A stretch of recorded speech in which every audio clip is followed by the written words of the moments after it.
ngasih nafkah batin kepada istri itu ibadah. Nah, kemudian mendengarkan murotal kaset itu juga ibadah. Kalau saya memberikan nafkah batin sambil mendengarkan murotal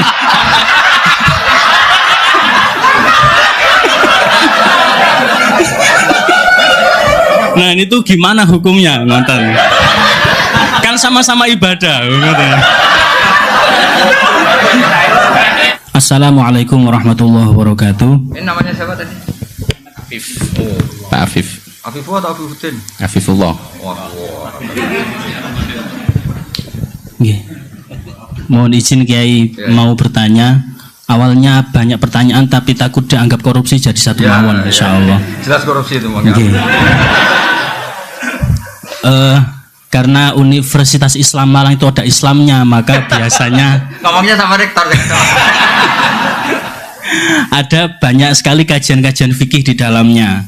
Dan dalam kajian fikih kami itu ada kajian fikih as'ilah farodiyah. Jadi segala macam persoalan yang diawali dengan huruf lau, andai gini gitu. Teringat tadi ada kisahnya Handolah, kemudian ada yang ini jima dan lain sebagainya. Ada satu soal farodi yang mungkin niki kami butuh pencerahan dari Bapak Kiai. Butuh pengkhayalan kamu. Mboten. Jadi Kanjeng Nabi niku dawuh wa fi bud'i ahadikum shadaqah. Jadi kalau mau sedekah itu enggak harus pakai uang, bahkan memberi nafkah batin kepada istri itu juga termasuk ibadah sedekah, ngoten. Istrinya mau ya. Oke. Nah, ada soal farodhi niku ngenten. Itu kan ngasih nafkah batin ke istri kan ibadah. Kemudian mendengarkan rekaman. Kalau istrinya nolak berarti nolak ibadah itu maksudnya. Mboten. Kalau farodhinya ngenten Yai. Ngasih ibadah, ngasih nafkah batin kepada istri itu ibadah. Nah, kemudian mendengarkan murotal kaset itu juga ibadah. Kalau saya memberikan nafkah batin sambil mendengarkan murotal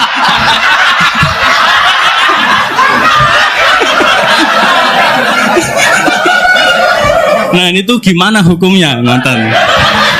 Kan sama-sama ibadah, nonton. Pahalanya double. Turun. Sampun.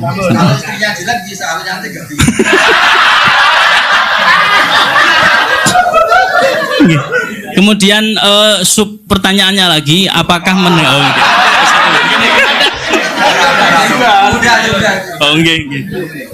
jadi murotal tadi apakah wajib kita mendengarkannya, ngonten?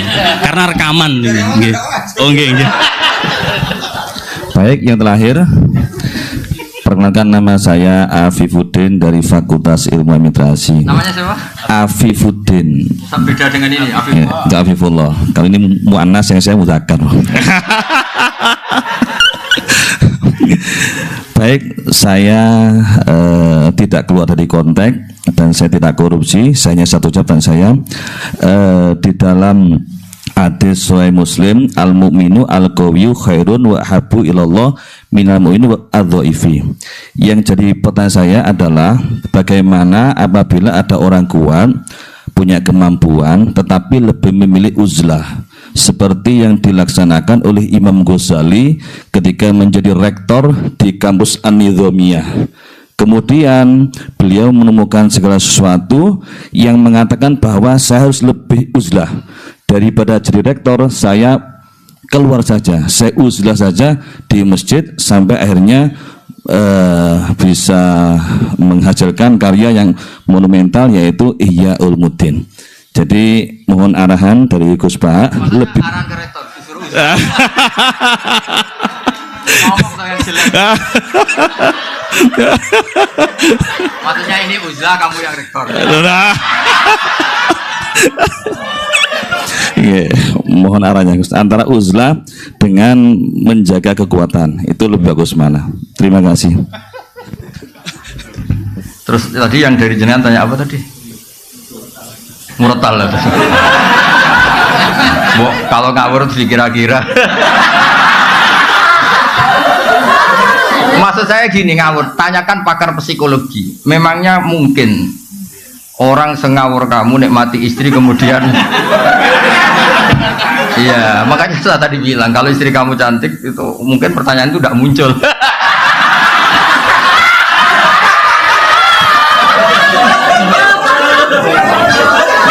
karena sambil kecewa makanya sambil bisa mendengarkan.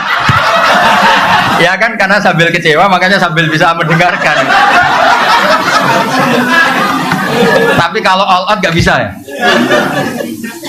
Ya makanya pertanyaan tadi itu kadang-kadang ngawur itu ya penting. Jadi itu kan sebetulnya hadis itu bukan untuk tadi untuk fardiyah tadi untuk pengandian itu. Bukan untuk pengandian. Nabi itu ingin semua kebaikan sebenarnya mudah, keseharian kamu itu sudah ibadah. Termasuk ngumpulin apa? Istri. Nah itu Nabi itu hanya ingin cerita tentang betapa mudahnya masuk surga. Makanya saya itu termasuk kiai yang menyetujui itu. Masuk surga itu gampang. Saya sering bilang ke jamaah saya, surga itu kan kamu sudah dikasih kuncinya, miftahul jannah la ilaha illallah. Neraka kamu tidak punya kuncinya kok bisa masuk. Harusnya orang itu nggak bisa masuk neraka karena nggak megang apa? Kita ini kan hanya pegang kunci surga.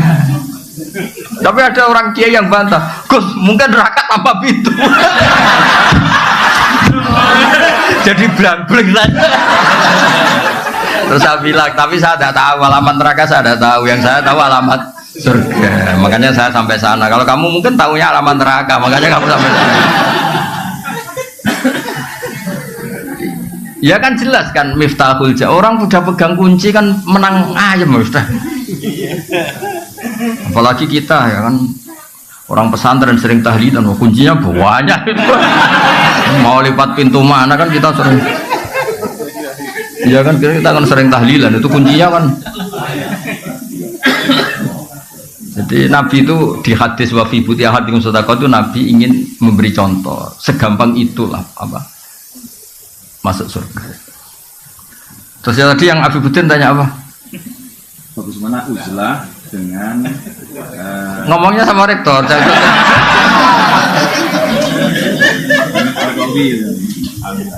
Saya termasuk yang sudah uzlah, tapi tadi karena tetap punya kesadaran kitmanul ilmi itu dosa dan tabligh itu wajib. Makanya tak genti, saya ngaji Rebo itu ya kayak saya nemuin jenengan. Saya sering cerita ke anak-anak saya uzlah itu enggak kena hisab Allah, karena praktiknya saya kalau urusan ilmu itu saya nerima tamu tapi hanya urusan ilmu. Kalau tamu-tamu apalagi adat NU itu kadang kan kacau, maksudnya kacau gini, kiainya itu istrinya satu, kadang tanya, Gus doain saya istri 4 tuh rukun semua. Aduh. Terus ada kiainya tuh karuan miskin, nggak punya pom. Saya sering punya tamu, nggak, Gus saya ini punya pom 2, doain laku semua. Itu kan bikin kiainya ngetes, kiainya aja nggak punya pom. Saya itu termasuk kenapa gak terima tamu itu dosanya tamu-tamu yang ngawur-ngawur itu termasuk. Saya sebetulnya termasuk kiai yang mapan ya, tapi mewakili kiai yang tidak mapan. Tuh sering kiai kampung komplain saya, Gus bener jenengan Gus, kadang kita mu izin kurang ajar terus serti aku melarat. Iso kon ndongakno pom, wong aku tuku bensin wae utang. Jadi kadang-kadang kiai-kiai desa mau go jimat tok, disangoni 1.000, iki ndongakno toko kularis ngene-ngene lho. Itu kan pamer halus loh, sebetulnya itu pamer halus. Jadi uzlah itu ya ada sebabnya, dipicu tadi kemarahan-kemarahan sama tamu-tamu itu. Lah tamu kok sopan tuh gimana? Tema yang nentukan dia. Kita yang punya rumah mungkin kan punya masalah keluarga, tapi tamu itu kan yang menentukan tema. Iya saya mau nikah lagi, doain 2 istri saya rukun. Begini ini kan juga ngenes.